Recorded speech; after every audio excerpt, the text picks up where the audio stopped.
Hey everyone, thank you for joining us. We're going to get started here in just a few minutes.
Hi everyone, thank you so much for joining the webcast. We're going to give folks just a couple more minutes to join here and then we'll go ahead and get started.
Good morning, everyone. Thank you all so much for joining us for the Tapping into Resilient Infrastructure webcast. We're excited to be hosting this webcast during Infrastructure Week, focused on building support for a better tomorrow. I'm Cynthia Kohler, the Executive Director at WaterNow Alliance.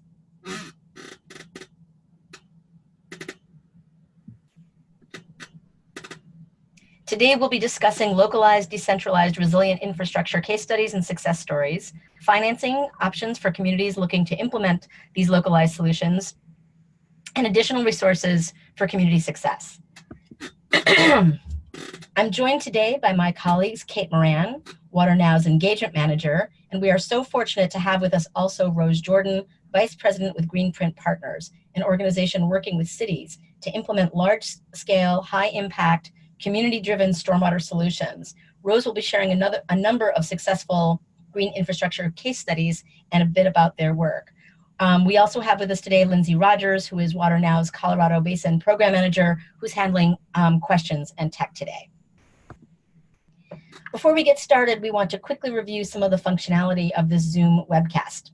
You'll be able to submit questions using the question and answer tools seen here with the red arrow. Simply type your question in the pop-up window, and we will either reply directly to you in the chat box or answer it on the live broadcast during the question and answer part of the webcast at the end of the presentations. We'll also be doing some polling questions, so I'm going to turn things over to Kate now to run through a few polling examples. Hi, everyone. Thanks for joining today's webcast. So I'm Kate Moran, WaterNow's Engagement Manager, and I work with our members across the nation to connect and expand sustainable water management solutions in our members' communities. So in a second here, you'll see a poll pop up on your screen, and we're just going to test out this technology here. So the first question you should see here is, how would you rate your level of concern about the reliability of your local water supplies today? Go ahead and click your answer on the screen, and I'll give you a few moments here to vote.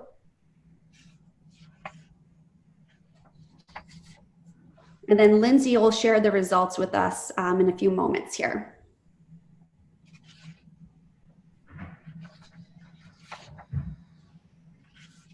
All right, so it looks like for this question, we have pretty confidence coming up top, and then we also have somewhat concerned coming up right behind.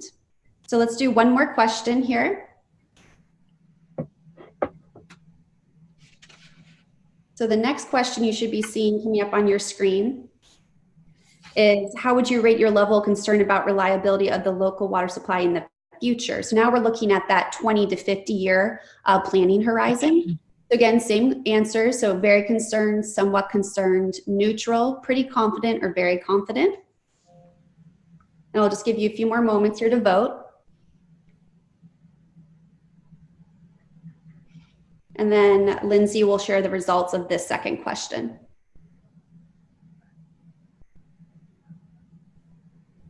All right, so when we're looking at that longer planning horizon, so that 20 to 50 years, it does look like the somewhat concerned is coming up at the highest here. So thanks for going through those polls. And just to let you know, we will have a few more throughout the webcast. And just to take a moment, for those of you not familiar with WaterNow Alliance, we are a network of local water resource decision makers supporting sustainable, affordable, and climate resilient water strategies across the entire One Water spectrum. So we have a broad definition of what water leaders are: mayors, city council members, county supervisors, general managers, public work directors to water agency directors. All of those in a position to make policy and financing decisions about water supply, wastewater, and stormwater management and infrastructure. So why local leaders? We focus on these decision makers because they represent 95% of all spending on infrastructure at the local level across the nation. It's these decisions made in the boardrooms, as you all know so well, really do inform the nation's water future. And sustainability, it's one of those terms that gets kicked around a lot. So let's just take a moment here to define how WaterNow views sustainability. We define it as providing safe, healthy, and affordable water services for people while preserving the integrity of water resources and the environment for future generations. And this leads us at WaterNow to advocate for 6 buckets of water strategies that are untapped and underutilized today. Together, they represent a critical part of the path forward. So these buckets include reuse and recycling, green infrastructure, source water and watershed protection, water trading and other market mechanisms, groundwater management, and water conservation and use efficiency. So why are we focused on this? A big part of the reason is that our survey of water leaders indicated growing utility interest in on-site and localized strategies. Our polling showed more than 80% of water leaders were either very or somewhat interested in being able to access these solutions more effectively. Communities across the US are dealing with new realities and often greater uncertainty, from supply to quality to extreme weather events. And we can see this play out with demands on the Colorado River, with a threatening historic showdown after a century of more or less peaceful sharing, to massive flooding events with one of the wettest years on record for the East Coast in 2018, to stormwater impacts across the nation in both the quality and quantity. Our urban areas have such an untapped potential to act as a sponge and support healthy environments and safe, clean water at an affordable cost. And of course, all of these issues are compounded by climate change, which will mean more extreme storms and flooding, drought and water scarcity, and threats to our water quality. And meanwhile, across the country, news is pouring in that our infrastructure is failing. We see it every day pop up in our headlines.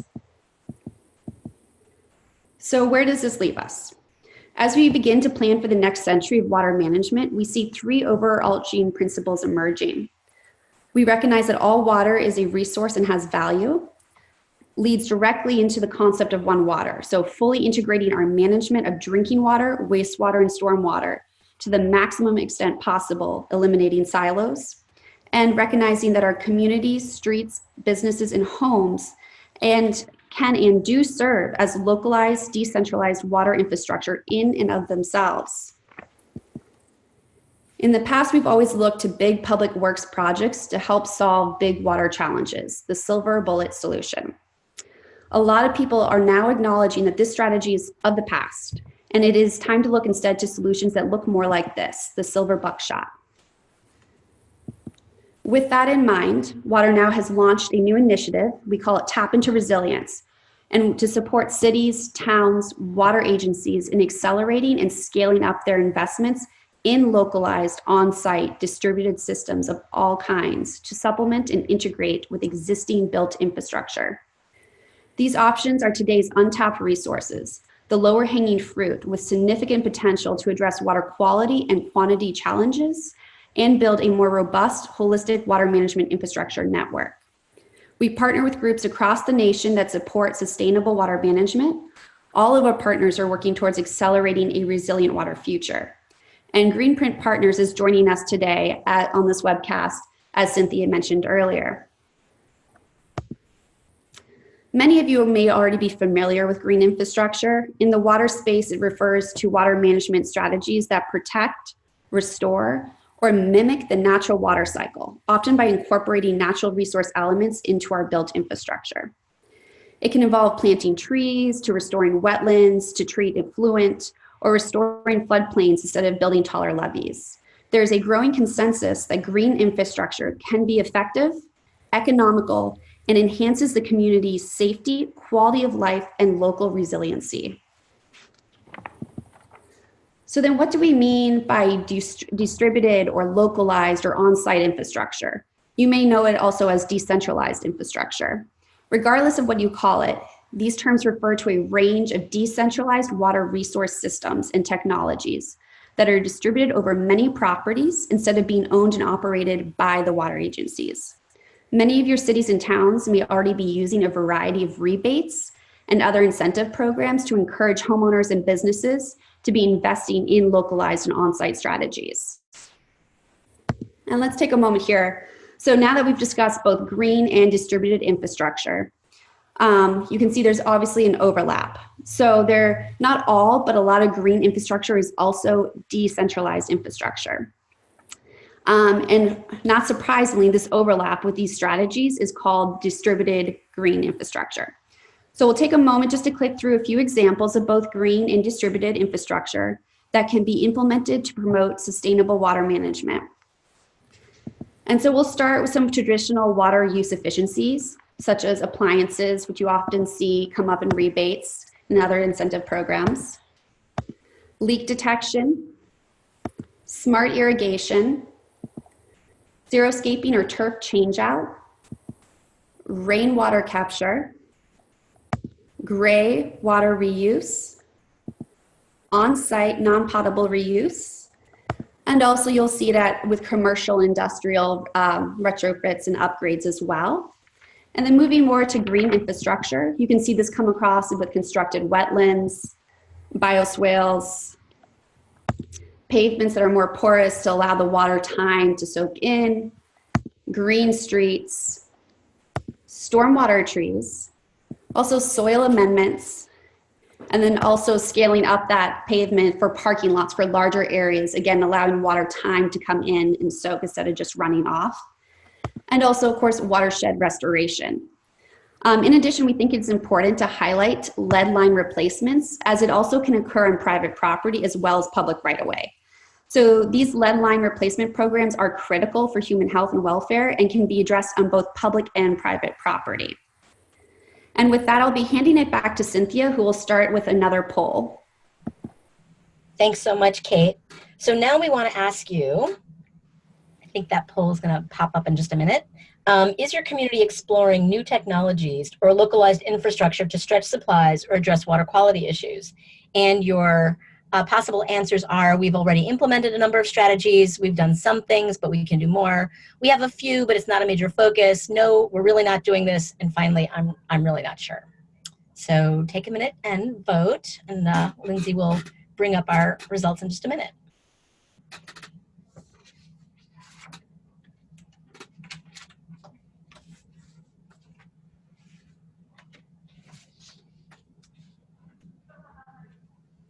How's it looking? Okay, so it looks like, what have we got here? We have people sort of in that middle category is where most people seem to be, implementing some strategies, but feeling there's more that we can do. Great. So the question is, these strategies that we've been talking about are great. And I'm going to have to apologize. I'm just getting over a cold, so thank you for bearing with me. But are they really infrastructure? We think they are. In the aggregate and at scale, decentralized on-site systems can serve the same functions as traditional water infrastructure. They conserve water and stretch supply, treat wastewater, manage stormwater runoff, preserve local open space, protect streams, bays, and oceans. Distributed systems represent long-term investments in system functionality and resilience. These decentralized strategies can provide communities with a more robust set of options to address communities' water management needs. At their best, they augment conventional built systems and under certain situations can substitute for it. The other aspect of decentralized systems that's getting a lot of attention right now is their ability to produce broader community benefits, including reduced expenses, keeping rates affordable, increased green spaces and parks, and economic development in the form of green jobs. On-site strategies are becoming less exotic, and communities nationwide are turning more to these solutions. So you may be familiar with some of these leading examples. In Philadelphia, there's been a lot of experimenting with implementing green infrastructure to address local stormwater challenges, such as bioswales and rain gardens, to intercept, as Kate was saying, and slow runoff into local waterways. Seattle has been spending big on comprehensive water efficiency programs that treat efficiency as the preferred source of supply. They've been able to reduce consumption by 28%, notwithstanding significant population growth. Seattle has also been using municipal bonds to finance this program, something we'll talk more about a little bit later. In Washington, D.C., D.C. Water has invested in an innovative green infrastructure program with a credit training scheme for private property owners to address their combined sewer overflow challenges. And in Atlanta has also found that distributed green infrastructure is in its best financial interest and has just completed the first publicly issued environmental impact bond that will support a host of distributed green infrastructure projects. So we're going to take just a few minutes to walk through a few of the lesser known case studies and communities that we've been working with to give you a sense of what's possible with decentralized systems. Starting in the West, Spanish Fork is a town of about 40,000 and is the local drinking water provider. Like many towns in Utah, but different elsewhere, Spanish Fork residents have 2 meters, one for indoor and one for outdoor use. The city has access to a local reservoir, but its anticipated growth is expected to outpace currently available supply. To address this, city leaders have adopted a conservation-first approach and committed to extending the current system's capacity without purchasing new water rights or building a new reservoir in order to meet the state's conservation goals. Last year, Spanish Fork provided almost 1,000 residents with free, professionally installed smart irrigation controllers. These controllers enabled the city, working with participating residents, to schedule outdoor watering during different time intervals organized by address and wind speeds. And the city set this up as an experiment, so they also had a control group. And the results to date are hard to argue with. Homes with the devices reduced their summer water use, which is really the issue in this part of Utah, by 17% compared with the previous year. The control group either showed increased water use over the prior year or more modest decreases depending on the month. By investing in efficiencies, Spanish Fork leaders believe they can make it unnecessary to purchase additional storage for several decades or even longer, again, keeping rates affordable. The controller experiment also provides other social benefits to consumers who seem pretty excited about the program. The city received over 1,300 requests for controllers, and they are currently expected to extend the experiment into the summer of 2021. Moving east, Milwaukee. In Milwaukee, 1 inch of rain equates to about 7 billion gallons of water. To control stormwater runoff, the Milwaukee Metropolitan Sewerage District has a combined sewer stormwater system that was constructed over 130 years ago, and a separate system built following World War II.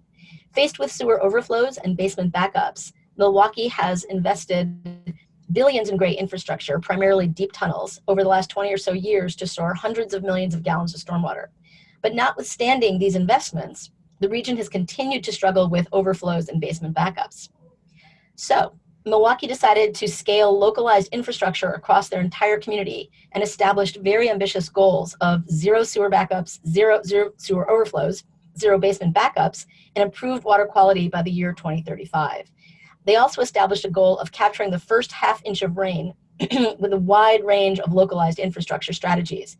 Its Green Solutions program promotes 10 kinds of on-site localized solutions across public and private properties, including rain barrels, rain gardens, green roofs, bioswales, porous pavements, soil amendments, native landscaping, all of the strategies that Kate listed earlier. Their list goes on for quite a while. So far, the program appears to be an unqualified success. They've installed green infrastructure projects that are capturing 39 to 40 million gallons of water per storm. The projects have provided the area with multiple new green spaces and recreation opportunities, and critically, the program has saved an estimated 44 million in infrastructure costs, while creating an estimated 500 new green jobs. Milwaukee also estimates that the program has increased property values by almost 700 million throughout the service area.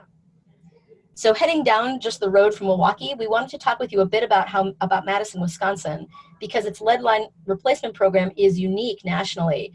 And these kinds of programs are not usually considered in conversations about green infrastructure. But as Kate said, we feel that these programs are a key decentralized solution to major water quality challenges faced by many communities. After the passage of the lead copper rule in 1991, the Madison Water Utility did some testing and found elevated levels of lead above the action level.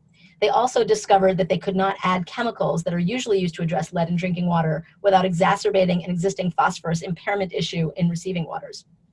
So the city decided that the best way to deal with the issue would be to replace all of its lead service lines. Using a carrot and stick approach, in the year 2000, Madison passed an ordinance requiring that all lead service lines locally, including those on public and private property, had to be replaced over the next decade. At the same time, to assist consumers, the utility provided a 50% reimbursement of up to $1,000, which was later increased to about $1,500.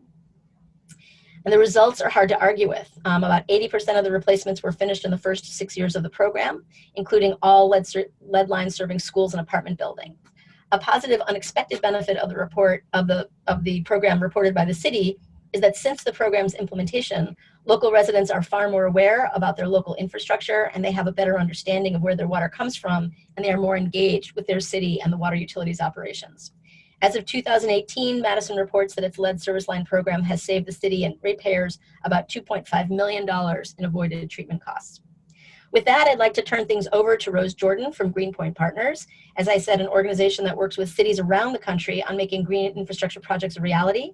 We've been talking so far about programs working mainly at the residential consumer scale, but part of what we're so excited about with Greenpoint is that they work primarily on larger green stormwater infrastructure projects with the capacity to really scale impact in other ways. Rose.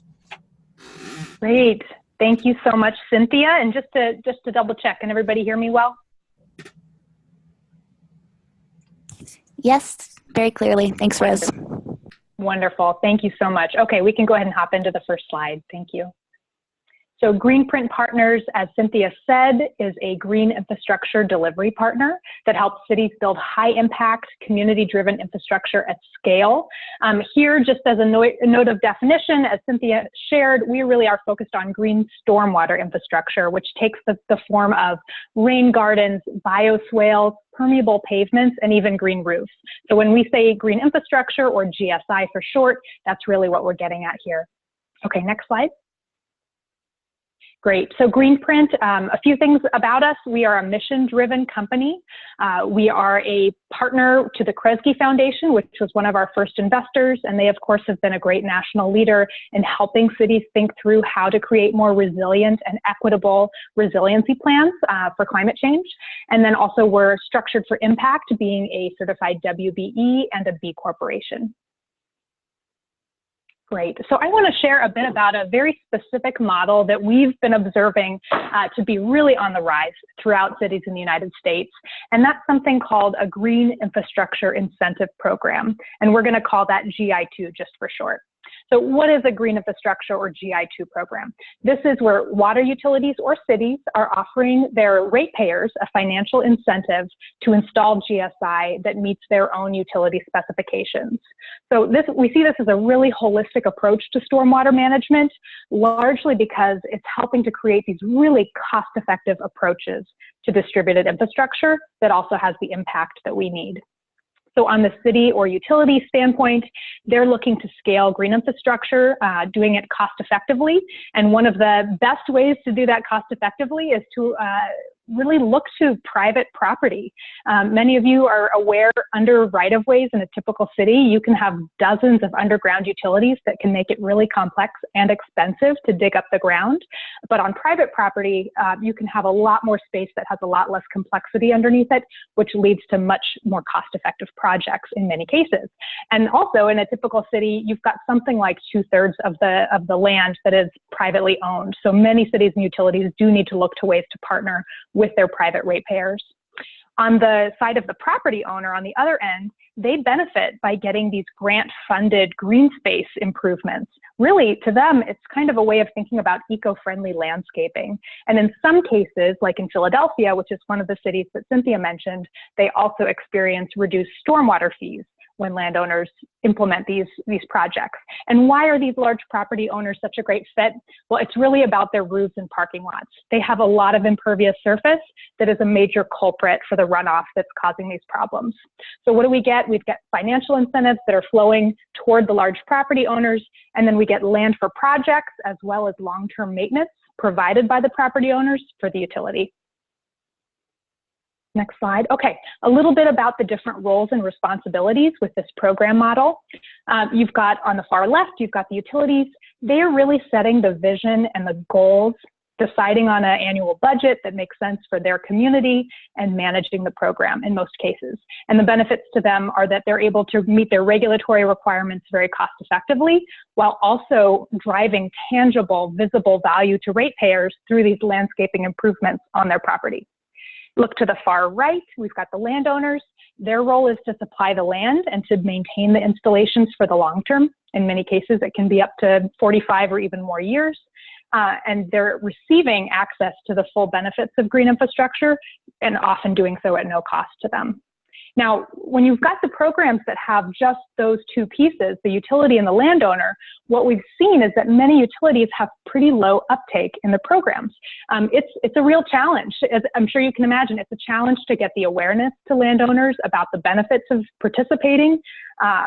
One thing that we're very focused on is the equity side. So for landowners like faith communities, nonprofits, schools, park districts, some of these more mission-driven and service-oriented landowners that are more cash constrained, they may not have the upfront capital to be able to pay for the installations and then be reimbursed by the grant. And they oftentimes don't have the staff capacity. So what we get is a gap in capacity. And that's where Greenprint and other green infrastructure developers come in and can help fill that gap. So our job is to be a partner to the utility by finding these ideal landowners that make great sense for green infrastructure, and then helping them to develop and deliver the projects. And in almost every case for our projects, that also includes financing them so that the landowner does not have to front any upfront costs. So we can go ahead and go to the next slide. Thank you. Okay, so where is this cropping up across the country? And you already heard Cynthia mention a couple of these. Here are some of the water utilities along a timeline that shows how these programs have been adopted over the last decade. So we've got Philadelphia Water, which has really created the gold standard GI2 program. And you can see some of the metrics here in blue that they've achieved in their first 5 years of running Green City Clean Waters. We got Philadelphia, we have St. Louis with their Project Clear. We've got Washington, D.C. with their stormwater credit trading market, which is another example of a type of GI2 program. And then New York, some of you may have seen, they've just relaunched and refreshed their GI2 program, and that's going to be relaunching this year. San Francisco just launched, and we're hearing a lot of buzz from the other cities on the far right that are in the exploratory phase of launching GI2. So we really see, from a developer's perspective, that we're getting to an inflection point where this program model is being more and more rapidly adopted because it has been so successful and so cost effective. And let me just bring a few numbers to light for you here. Here on this slide, you can see more of an in-depth snapshot for 4 of the different programs that are underway. And I'm not going to go into these in detail, but I just want to highlight a few little things here. One, if you look toward the bottom of this table, you'll see a row that says incentive level. You can get a sense here for about how much these different utilities are spending per greened acre. You can see on the Philadelphia Water and the MSD side, it's in that about 180,000 per greened acre stage. You can see in San Francisco, it's much higher, and that's directly attributable to the construction costs that are a reality in San Francisco. So there is a wide range, and we're always happy, you know, as a WaterNow partner and a Tap into Resilience partner, we're always happy to help anybody on this webcast to learn more about particular programs that they're interested in. Okay, next slide. Great. Okay, so let's dig into one of these and get detailed about some specific case studies so that you can really understand what we're talking about when we talk about a GI2 program and how we can help scale green stormwater infrastructure on private property. So MSD, which is the Metropolitan St. Louis Sewer District, has something called the Rainscaping Large Scale Grants Program. And through it, they reimburse landowners of all types for green infrastructure on private property within their grant program area, which is primarily where their CSOs are occurring. So each grant helps them meet their commitment to invest $100 million in green infrastructure to help reduce those CSOs to the Mississippi River. So here you can see a couple of just visual examples of what we're talking about when we say green infrastructure: stormwater planters, tree trenches, bump outs, that kind of thing. Okay, let's dig into some actual portfolios. So when a company like Greenprint comes in and helps to aggregate projects under these grant-based programs, what we do is we try to bundle as many projects together as we can so that we get those economies of scale and cost effectiveness, which then helps the water utilities get their projects done more cost effectively. Our particular lens that will, I think, become readily apparent as you look at the little profiles of these landowners is that we're really focused on these mission-aligned landowners and typically work exclusively in low to moderate income communities and try to identify those landowners that serve as a community anchor. And one of the great reasons for that is that we think that you can get even more benefits out of the investment if you're citing these in low to moderate income communities. Not only do they tend to be low-lying and more prone to flooding, they also are less likely to have the resources to invest in really great green space. So when you do these great projects with these communities, you get more bang for your buck when it comes to economic development, reducing crime, increasing public safety, some of those benefits that you heard Cynthia talk about earlier in the webcast. So here's a typical portfolio. I'm showing you one that's on the larger end. This project across 3 different sites had 13 greened acres. When I say greened acres, that really is talking about the total drainage area that we're capturing and directing into our green stormwater infrastructure installations. The average cost for each green acre was about $200,000, and the total gallons of stormwater managed every year here is 5 million. So that's an example of a larger portfolio. Here's a smaller portfolio that we put together so that you can get a sense of the other end of the spectrum. So here we've got a nonprofit that helps businesses and families with economic development. You've got a incubation space for urban farming startups, and then you've got a permanent housing solution for mentally ill and homeless individuals, again, all in the St. Louis area. So this one is much smaller. Across the three, we've got 2.16 green acres. We've got an average cost per green acre of $300,000. Part of that is because of the challenges of working on more space-constrained sites and doing higher cost BMPs or best management practices like a green roof. And here we're managing just about 1 million gallons per year. Great. And then this is my last slide. I just want to highlight for you one of the ways that we really want to see cities thinking about these investments so that, again, they can not only get the most bang for their buck for every incentive that they offer, but they can also maximize the value that their ratepayers are getting out of this investment. Because these are ratepayer dollars. We want to make sure that they're really being invested back into the community in a meaningful way, not only to meet stormwater goals, but to meet community goals. So every time we start a project with a landowner, we show them a list of 19 different co-benefits that are proven by research to accompany green infrastructure installations. And I've shared just a few examples within these three categories. So the landowners get asked, hey, of these different options, which of these are going to drive the greatest value to you and to your surrounding community? Based on the responses that they give back to us, our landscape architects design a green infrastructure solution that's going to maximize those benefits.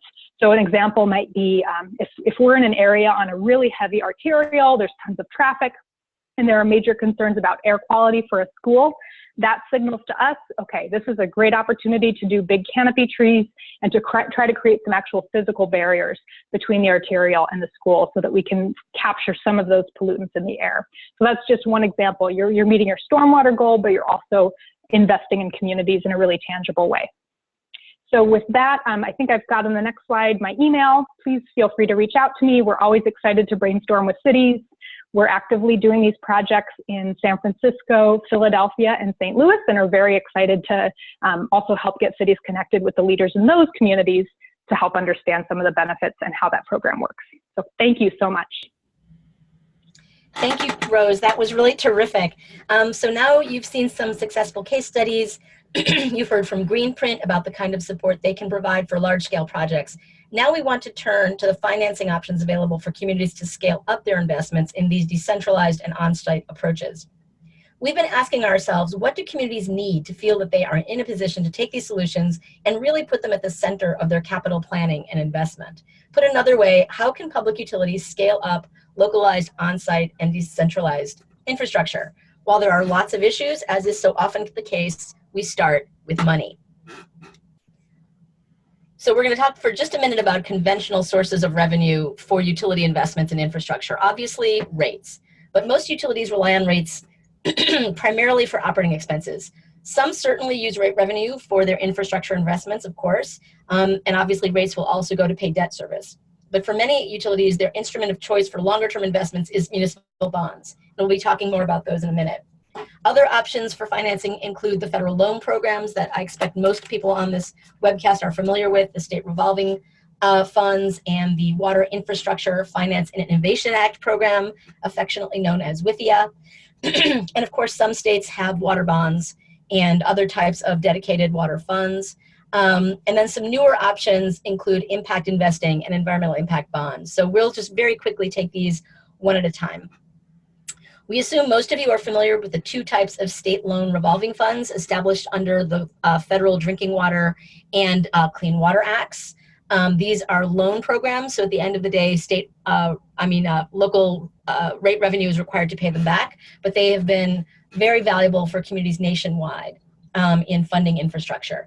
In 2016, for which we have the most recent statistics, the federal government loaned out about $120 billion between these two SRF funds.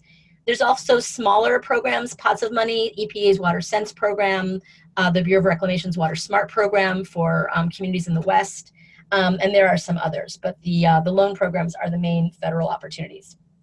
Separately, some states, certainly not all, have their own funding mechanisms. California has enacted about $29 billion in general obligation bonds just since 2000, and Texas has established a state water implementation fund, SWIFT for Texas, but these kinds of state funds are not common everywhere.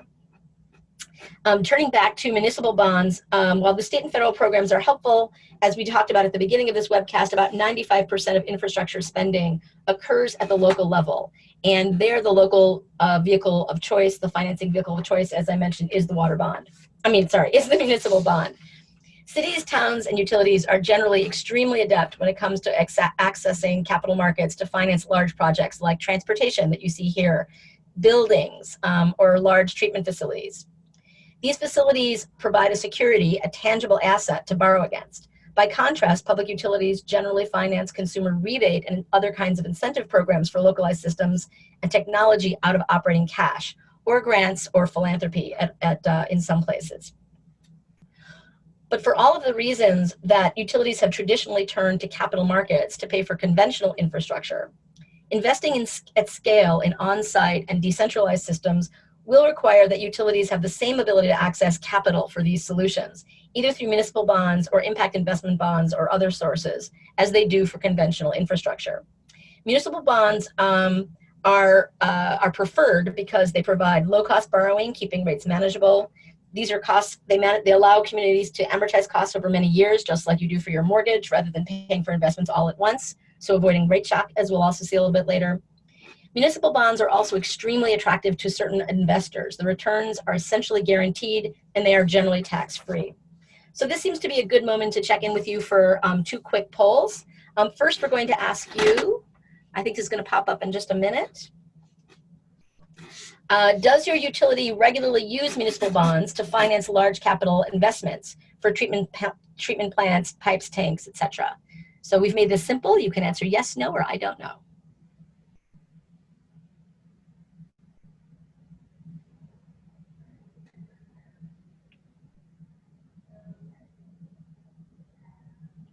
So we'll just give it a minute to let everybody vote. There's no right answers. How are we doing? So we have a lot of I don't knows. That's interesting, but about 41% are saying yes, you do. Well, that is a great way to move into our next poll, which is we're going to be asking you now, to what extent is the ability to finance distributed systems, for example, water efficiency programs or stormwater, green stormwater infrastructure, a limiting factor in your community? Is that ability to finance very limiting, somewhat limiting, it's really not limiting, or it really just hasn't come up? We've never really thought about it. So we'll give you another minute to vote there.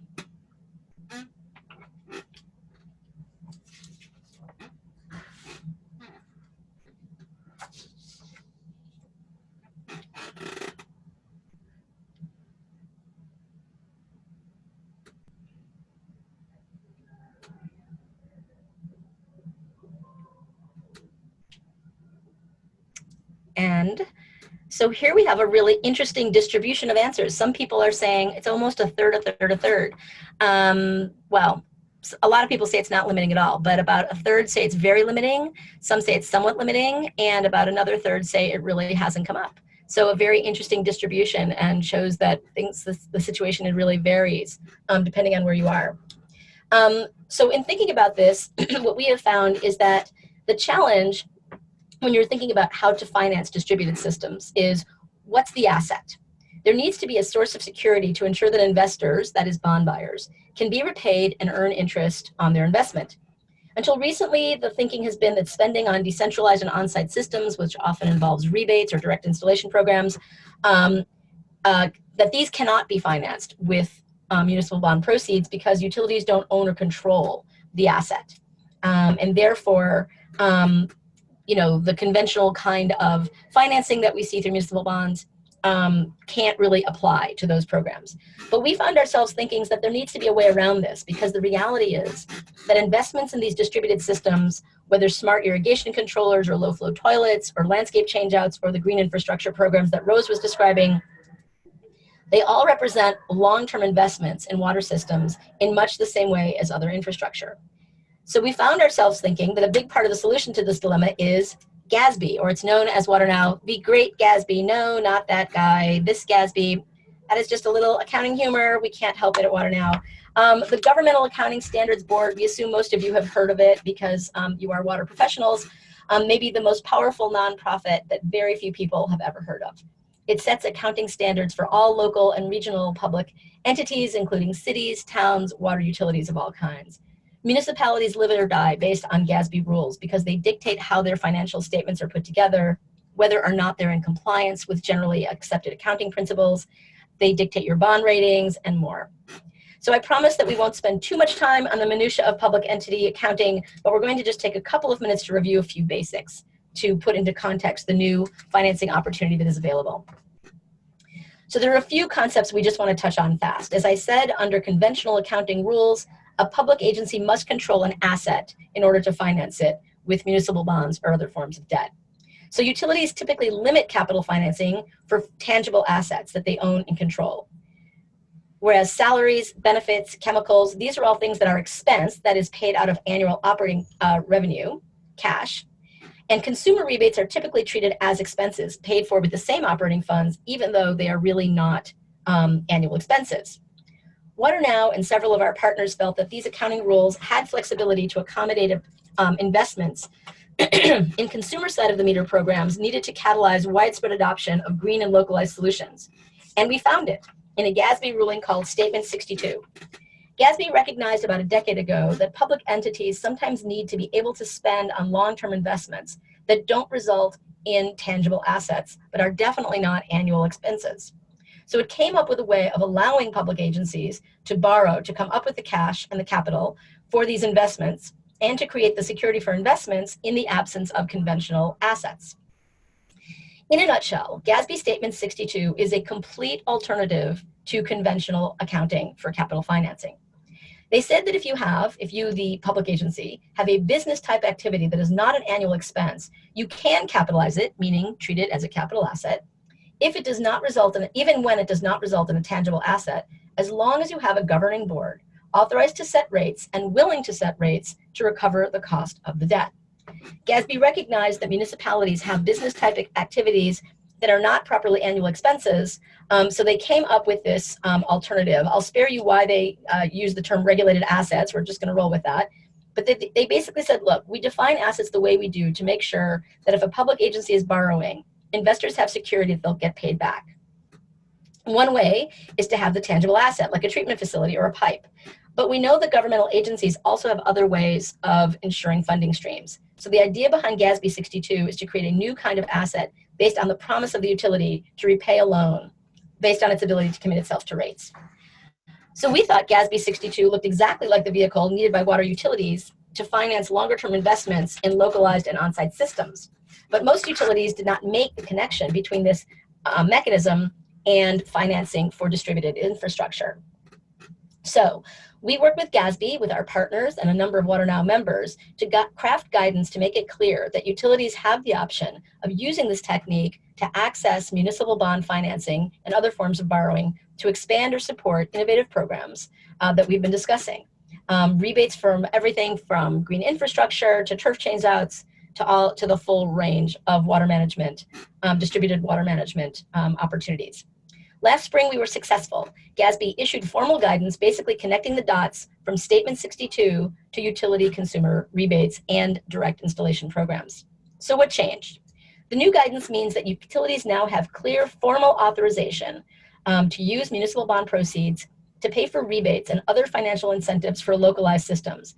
That is, they can now fully incorporate innovative on-site distributed systems into their capital planning for any or all of their local water needs over time.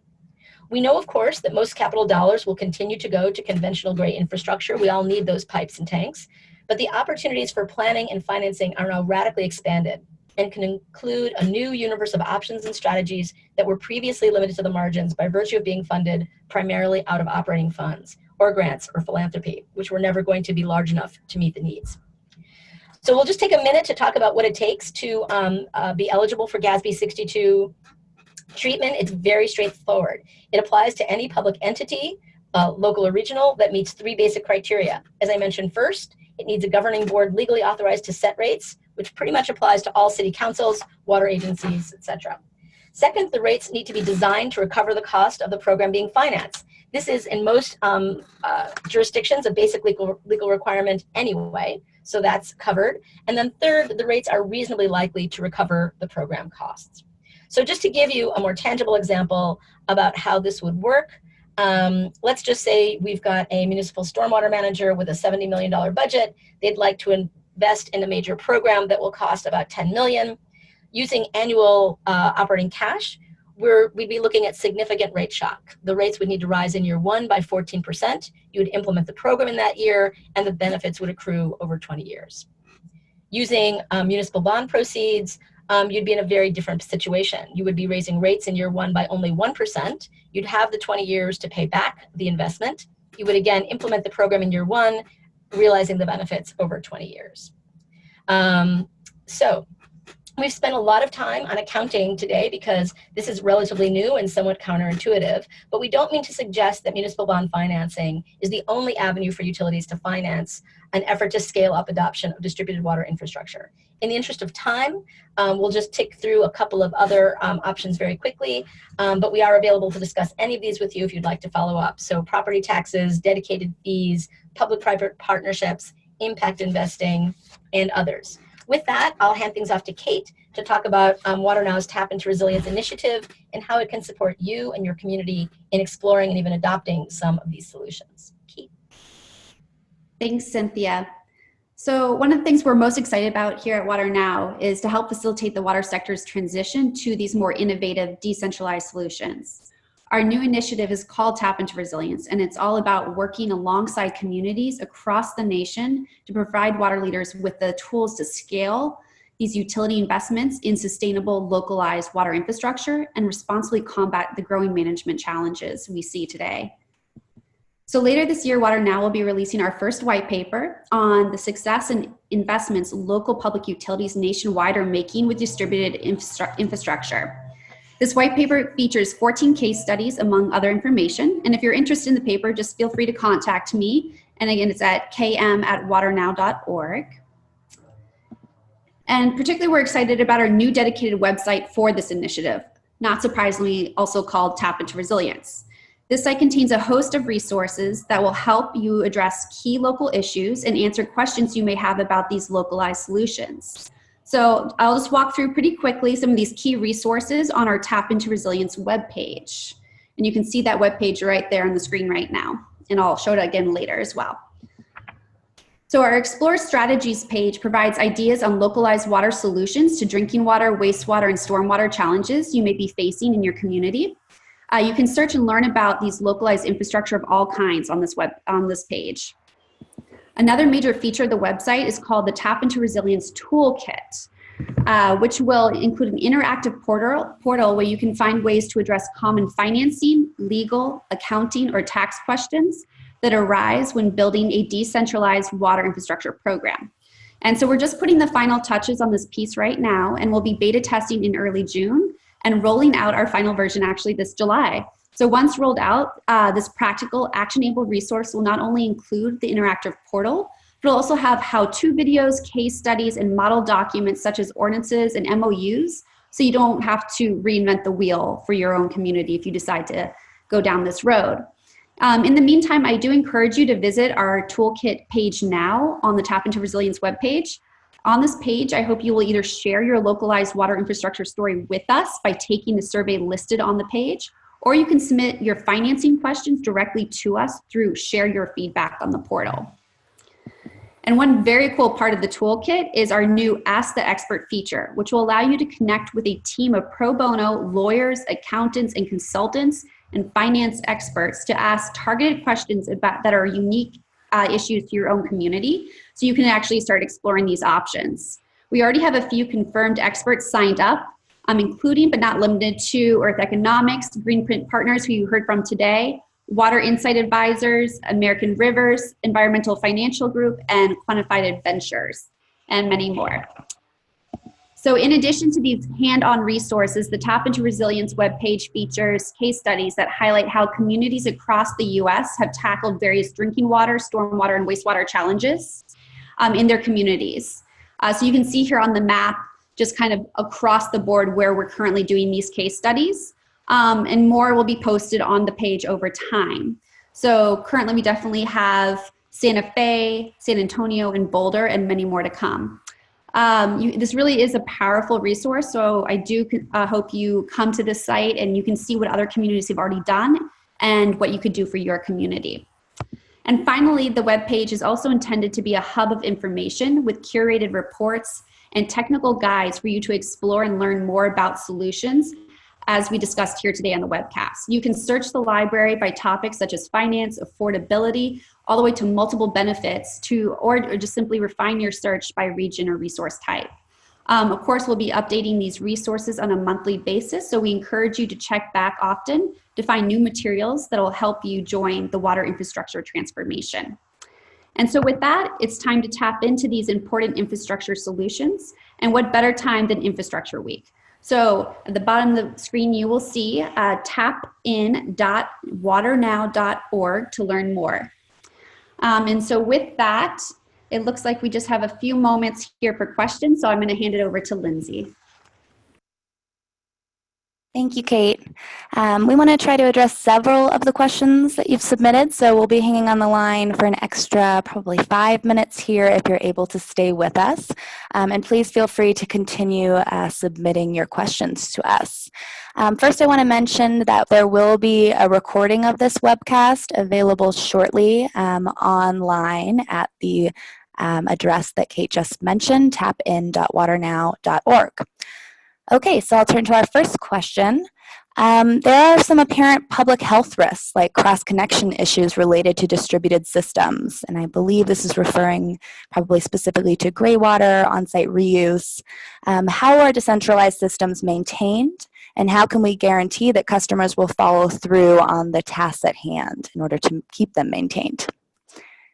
And I will open it up to our panelists. Rose, do you want to start with that one, or however you want to proceed? Sure. I mean, on the green stormwater infrastructure front, the cross-contamination hasn't been as much of an issue. I will say there are ways to help manage things like nutrient loads and contaminants through vegetative pretreatment areas when you're talking about potential contamination coming off a parking lot or a roof. But in terms of interacting with the sewer system, I think I would turn that question back to Cynthia.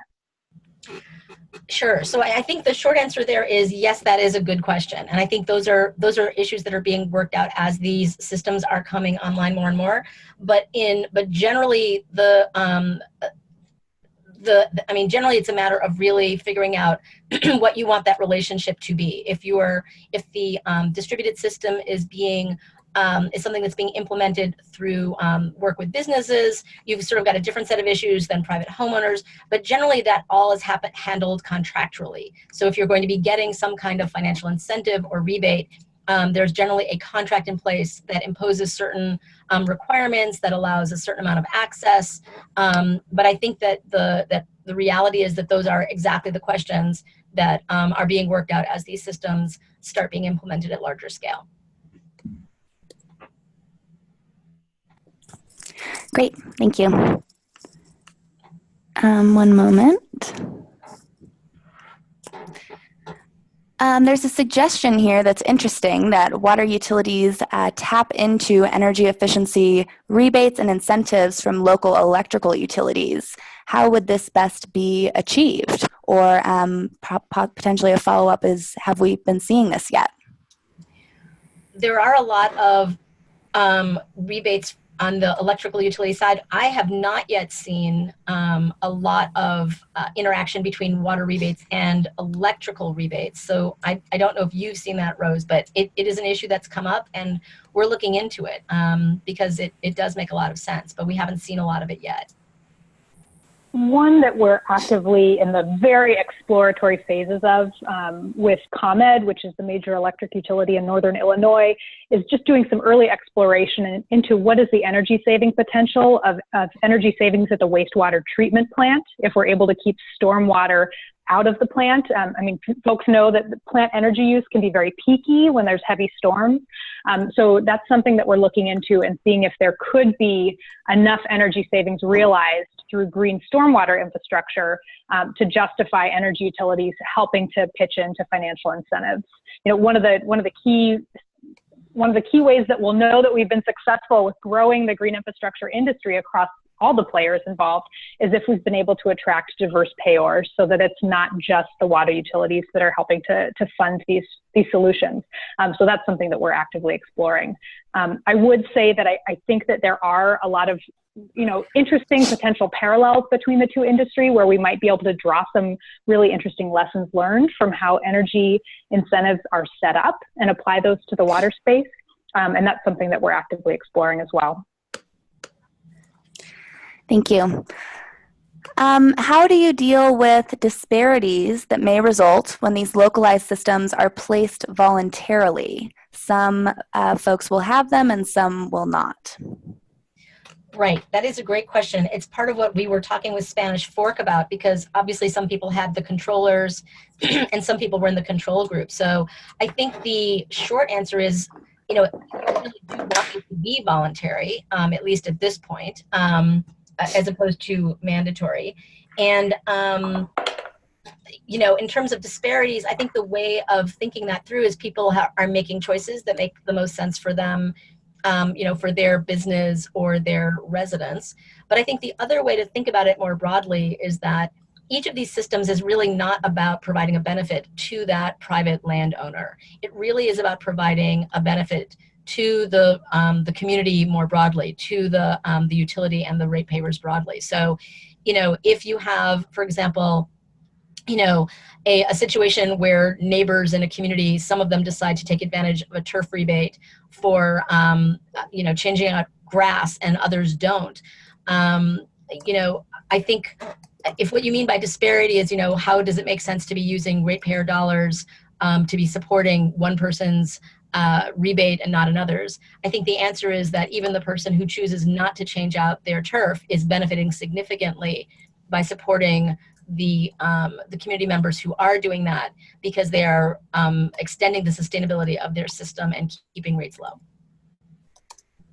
And I'll just add, from our perspective, there are, when it comes to the GI2 program model that a lot of cities are looking at or adopting, there are ways, either through program design, where you carve out a portion of your program budget that's going to be used for lower resourced organizations that don't have the staff capacity, they don't have the upfront cash to be able to pay for the improvements. There are ways to design programs that enable their participation. And in the absence of having those specific programs, there are companies like us that will come in, or even nonprofits as well, who have that mission lens and that focus on helping to make the programs more equitable. But broadly, we would like to see that across every city in the country, that something like 20% of the funding is being directed toward a more equitable distribution. That's certainly something that energy utilities have done very well with their efficiency spends, is setting aside and carving out portions of their dollars and designing the programs very specifically to meet that segment's needs. Thank you. We'll take one more question here.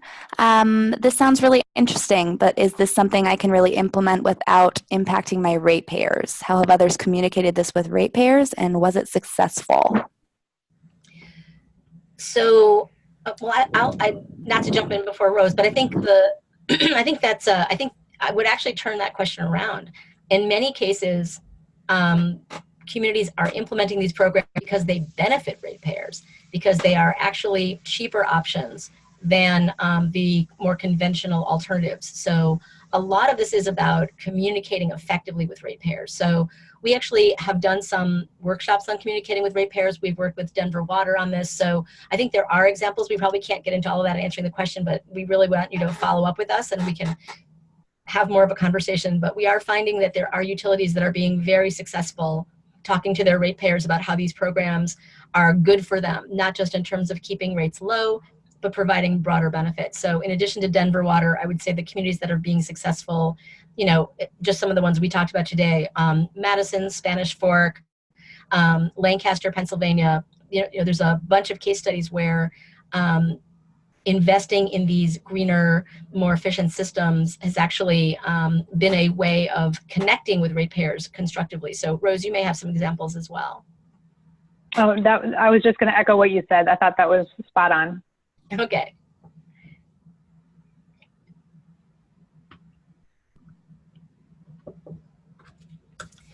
Okay, I know we're out of time and we want to be respectful, but we do hope that you'll reach out to us and let us know if you have any other questions. We are available. We can also connect you with Rose and some of our other partners.